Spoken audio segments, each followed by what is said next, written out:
You're slightly early. Oh, I apologize.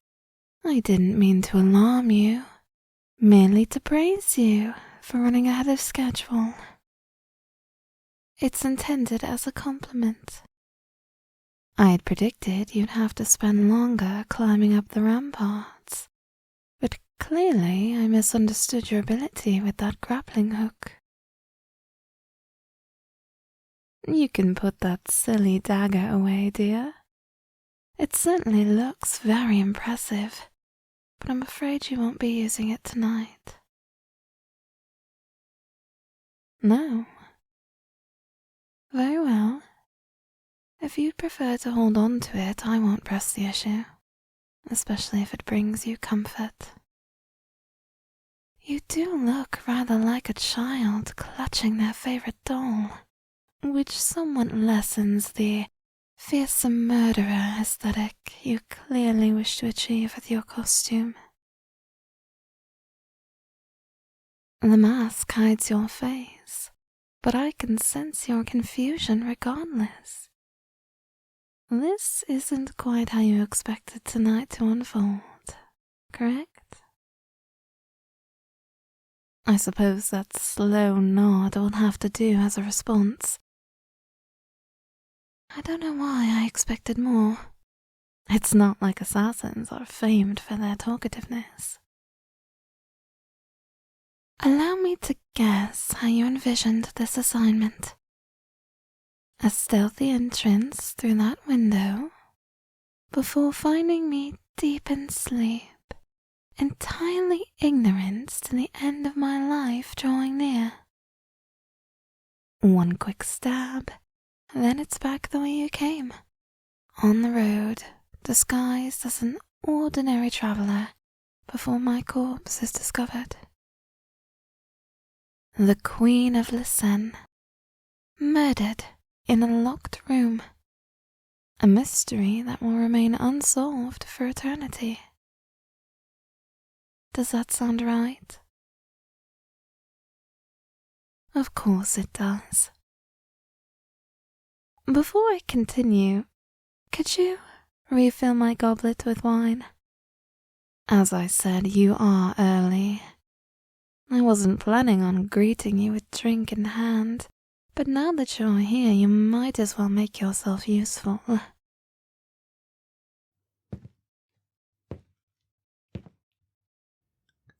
A dangerous thing, entrusting an assassin with preparing a drink. I'm sure you have at least 12 different vials of venoms and toxins on your person. Still, something tells me you won't use them.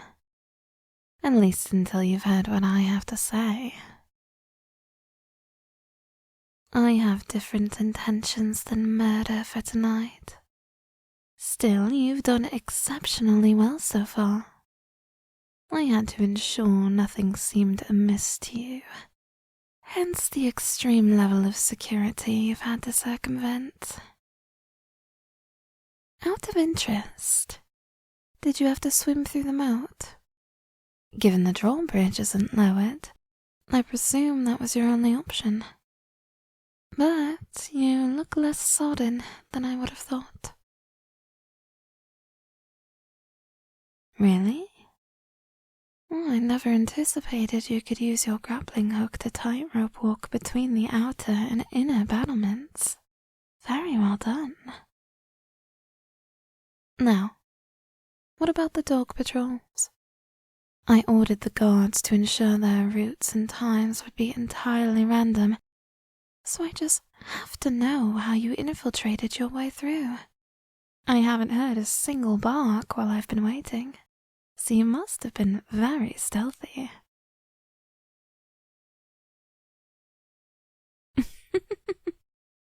Chunks of meat fired out of a catapult to distract them? In all my planning for this night, I never could have envisioned something so devious. I am thoroughly impressed. Is that a technique the Wretched Blades teach all their acolytes? or something you devised?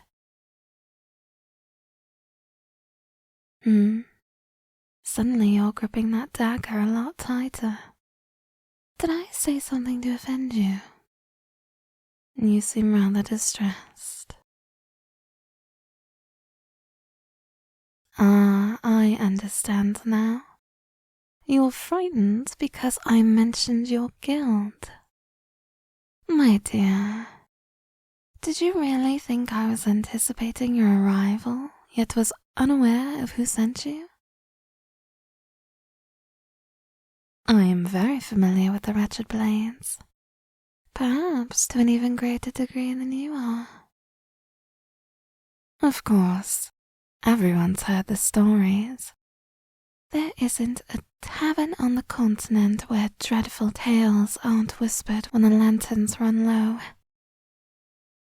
Immoral killers with no mercy, who can appear and vanish with the flickering of a candle. Wealth, power, and status matter not to them. Emperors, archbishops, and nobles have all fallen victim to their blades. I, however, understand the reality of the enterprise. I've contracted your guild myself several times, on the few occasions where diplomacy and subterfuge have failed, always with flawless results, even if the cost of a contract is exorbitant. If I recall correctly from my visit to your headquarters many years ago, the black cowl you're wearing indicates your status as a despicable, correct?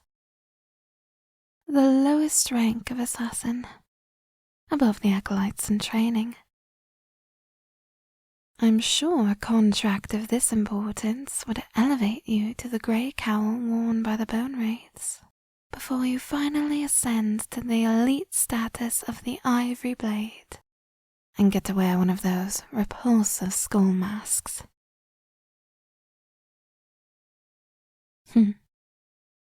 I can tell the depth of my knowledge about your organization unsettles you. It should. I am aware of far more than you can presently understand. Before we continue, however, I have a request. Remove that ridiculous mask and take a seat on the bed. It feels like I'm talking to a mannequin. Despite the fact you came here tonight intending to kill me, we can still have a civilized conversation. My. I don't know what I was expecting exactly, but I am pleasantly surprised. I suppose you naturally imagine assassins to have a face covered in scars or marred by pockmarks, but you look so boyish. It's rather charming. I could easily see you as a minor courtier in my palace, having many dalliances with noblewomen. Still, there's something in your eyes that tells me you carry deep scars on the inside. That scowl is unbecoming on you, my dear. I apologize if my compliments have punctured the aura of fear you assassins are taught to adopt. But the truth is, I fail to find you anything other than adorable. The annoyed expression isn't going away anytime soon, is it? No matter. We have things to discuss.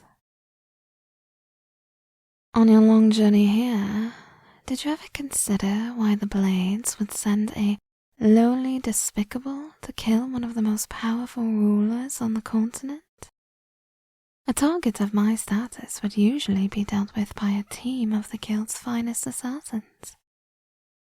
Did the fact you were alone concern you, or only fuel your ambition to succeed? So you did feel confused. I had suspected you harbored doubts about this assignment. Your traveling speed began to slow considerably as you drew nearer. And why else would you have stayed for an additional 2 days at the tavern in Harlow? Don't look so surprised, my dear. I've been having you watched since the moment you left the Wretched Blades headquarters. You've been followed for every step you've taken until your arrival here. And I arranged for specific interactions to take place to learn more about the state of your mind. The talkative little girl who insisted you play dolls with her in Elsby. The old man begging for coin on the side of the road. And of course the flirtatious barmaid at the Harlow Tavern. All my operatives, extensively trained in providing me with detailed reports on their conversations with you. I must admit, seeing the shock on your face is immensely gratifying. I never really get the chance to reveal my schemes to the unwitting target, so this is a rare delight. If it makes you feel any better, you never had any chance of discovering the deception. I operate the largest and most advanced spy network on the continent. This is how Lysenne maintains its sovereignty, you see. We are far smaller than our neighboring kingdoms and command little in the way of natural resources. I have spies in every court, temple, and marketplace, as well as undercover operatives shaping policies and wars as I see fit. I see all. No, you should be asking something completely different. I understand you want to know more about how I tracked you on your journey, but I need you to use your intellect and observe the bigger picture. There are 3 very important questions I need you to answer for me. Firstly, why did the Wretched Blades send you instead of a higher-ranking assassin? Correct. They foresaw only a slight chance this mission would succeed, and thus decided to send you, someone who they had invested less resources in, and would be easier to replace. Does that revelation provoke any emotion in you? Sadness? Anger? You deny it, but I can tell you're lying. It does hurt you deeply to be so easily discarded. That is a perfectly valid feeling. Consider the harsh training they put you through, instructing you to maim and kill since you were barely old enough to hold a knife, giving you a purpose. Everything you suffered, the trauma you endured. Don't turn away. I understand you've been taught that displaying emotion is weakness, but I will not punish or mock you. I feel empathy for you and your predicament. You're barely a man, but you've been through so much. Seen and done things no child should.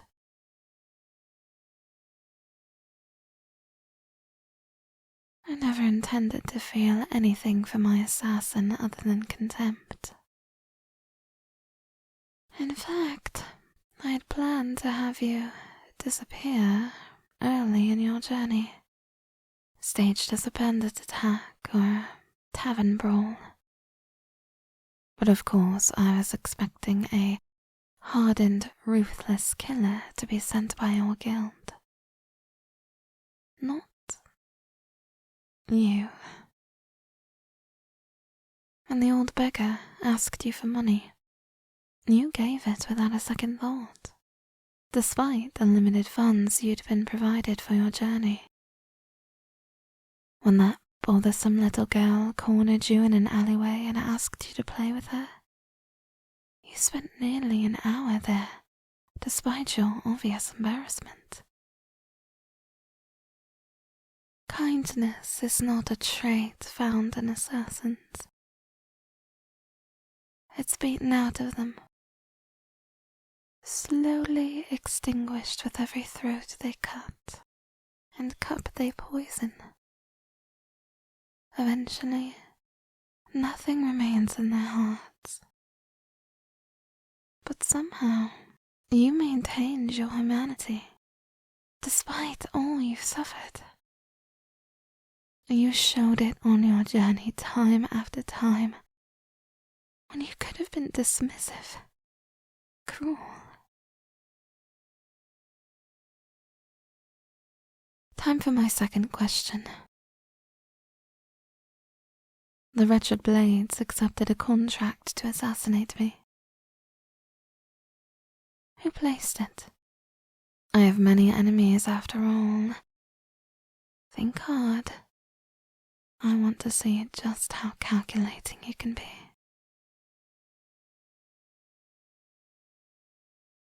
The King of Lysenne. An astute response, considering the long-simmering conflict between our two nations. But no. I bought the contract on my own head. An unorthodox move, but it was the only way to determine whether I am still considered off-limits by the Wretched Blades.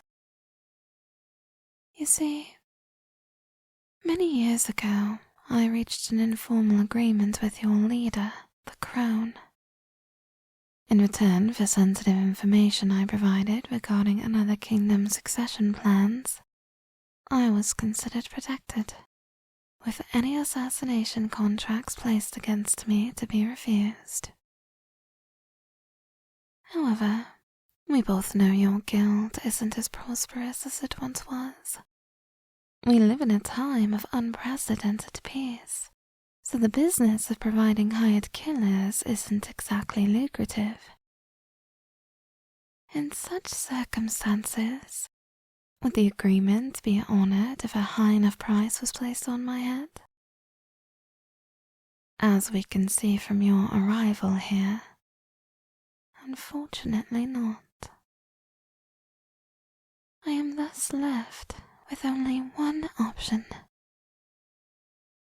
to destroy the Wretched Blades, eliminating the entire organization in one swift blow.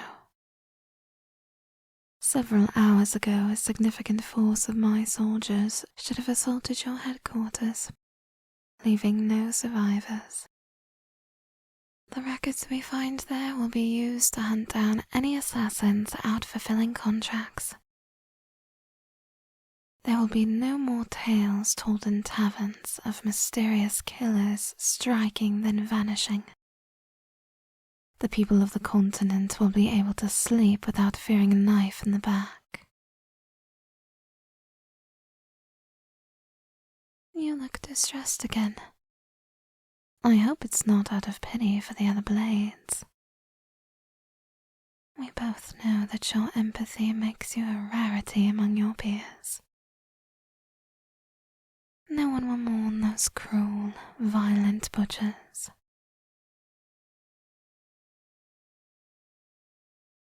Oh, I see. Your unease is due to the unanswered question of where you fit into this grand plan. You can't return to guild headquarters. It should be a smoking ruin by now. You could disappear into the night, travel far away from here and start a humble new life as a farmhand or a shopkeep. Is that what you want? To be a common man, living out an unremarkable existence?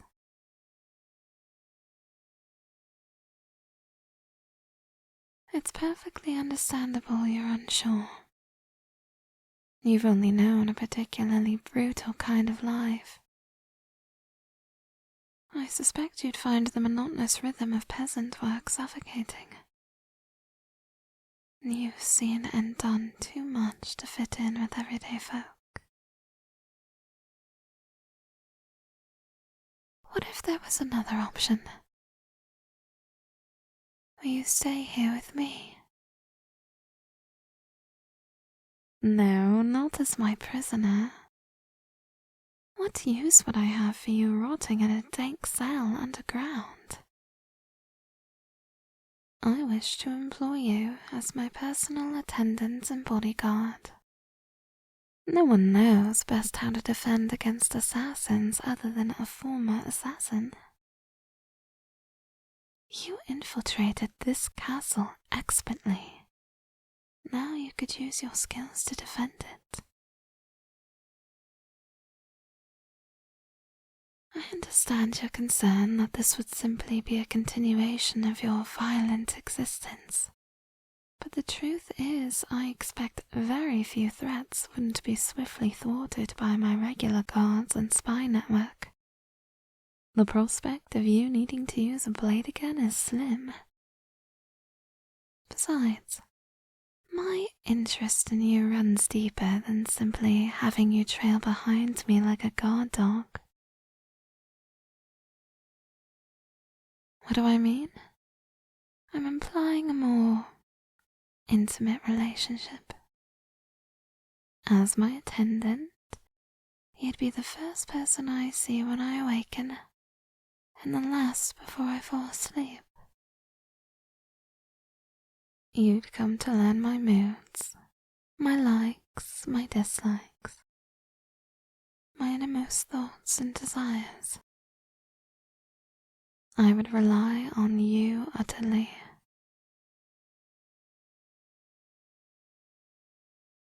Somehow that makes you look even more nervous. You shouldn't really find this intimidating. We've already established I find you adorable, so most of the time I would be doting on you and showering you with affection instead of being demanding. Or is that what makes you nervous? You haven't experienced much kindness from your previous employers. You probably have no real idea of what affection is, do you? It's all right, dear. I see your shoulders stiffening. I know how difficult it is to suddenly receive tenderness after a childhood filled with pain. You'd probably prefer to be beaten with canes than have to feel the emotions kindness provokes within you. But I promise you, in time, your resistance to being loved will fade away.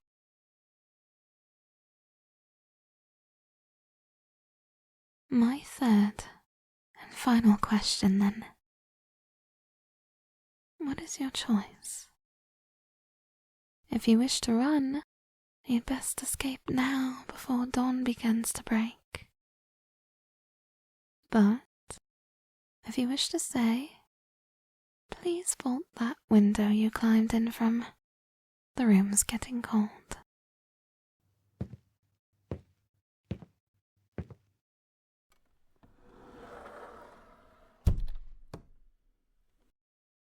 Thank you for placing your trust in me, my dear. I promise you won't regret it. Now let me give you your first task as my attendant. To get some rest. Tonight's revelations must be overwhelming to process. Take off that restrictive armor and get into bed. I want to keep an eye on you while you sleep to ensure you can finally relax.